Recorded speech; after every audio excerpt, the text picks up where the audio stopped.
Vamos falar sobre o livro de Êxodo. Você provavelmente já ouviu falar desse livro por causa da história épica de Moisés, tirando Israel da escravidão no Egito. Mas essa é só a primeira metade do livro. A segunda metade mostra Moisés dando os 10 mandamentos a Israel, com as instruções de como fazer uma tenda sagrada. Agora, aqui no meio, tem uma história que conecta essas duas metades, e tudo acontece ao pé de uma famosa montanha. Certo, então vamos começar lá do início. A primeira coisa que temos que lembrar é que estamos continuando a história de Gênesis. Isso, em Gênesis. Deus prometeu a Abraão que, por meio da família dele, todas as nações da terra seriam abençoadas. E Gênesis termina com a família de Abraão no Egito. Quando começa o livro de Êxodo, já se passaram 400 anos. A família cresce e vira o grupo de pessoas agora chamado de Israel. Mas tem um problemão. Os israelitas foram escravizados pelo rei dos egípcios, um cara chamado Faraó.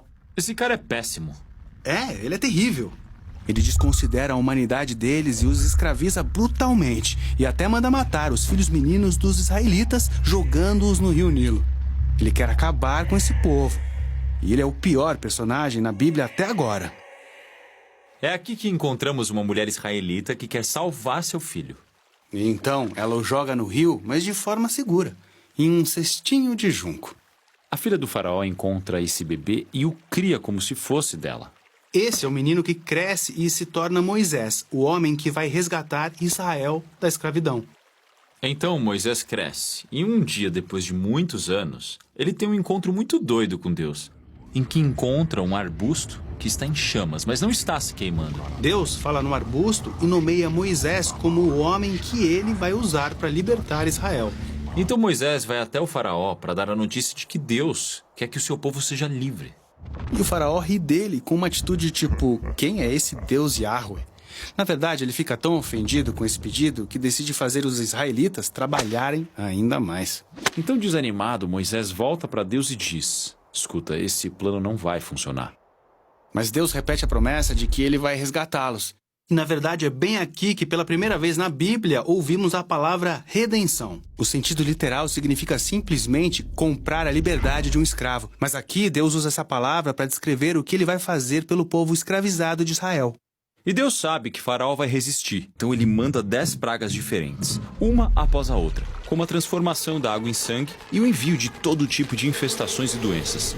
Essas pragas são muito severas.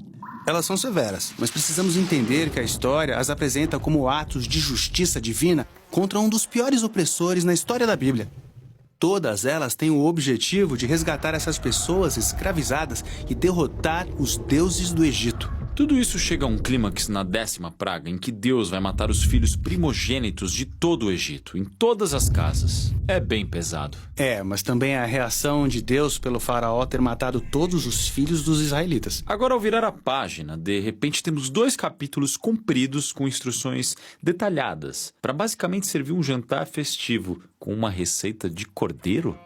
Mas esse cordeiro é super importante. Deus manda os israelitas escolherem um e prepararem para comer. E eles devem pegar o sangue dele e usá-lo para pintar o batente da porta de suas casas. E todos que estiverem naquela casa serão poupados dessa última praga. Então, essa refeição chamada de Páscoa comemora esse momento chave na história, quando Deus traz sua justiça sobre a maldade humana, mas também mostra misericórdia ao oferecer esse substituto. Essa praga final deixa o faraó irado e ele exige que Israel saia do Egito, o que é ótimo. Mas de repente, enquanto eles saem, o faraó muda de ideia. Ele mudou de opinião. Mas além disso, também lemos que Deus endurece o coração do faraó.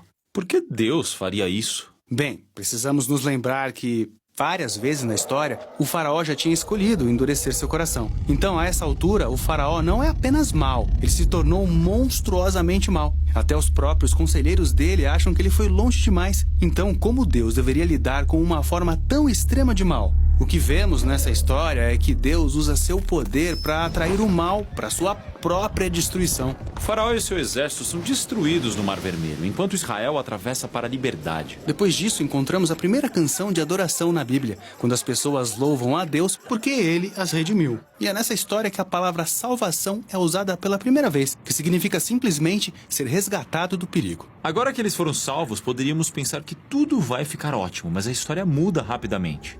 os israelitas começam a vagar pelo deserto. Eles estão cansados, com fome, perdidos. E você começa a pensar, o que Deus está fazendo? Para que eles foram salvos? E vemos a resposta a essa pergunta na próxima história, que conecta as duas partes desse livro. Nossa missão no Bible Project é ajudar as pessoas a experimentar a Bíblia como uma história unificada que leva a Jesus. Tudo que produzimos é gratuito, graças a pessoas generosas que se encontram ao redor do mundo, assim como você. Você pode acessar toda a nossa biblioteca de vídeos, conferir todos os nossos recursos e juntar-se a nós em bibleproject.com/português.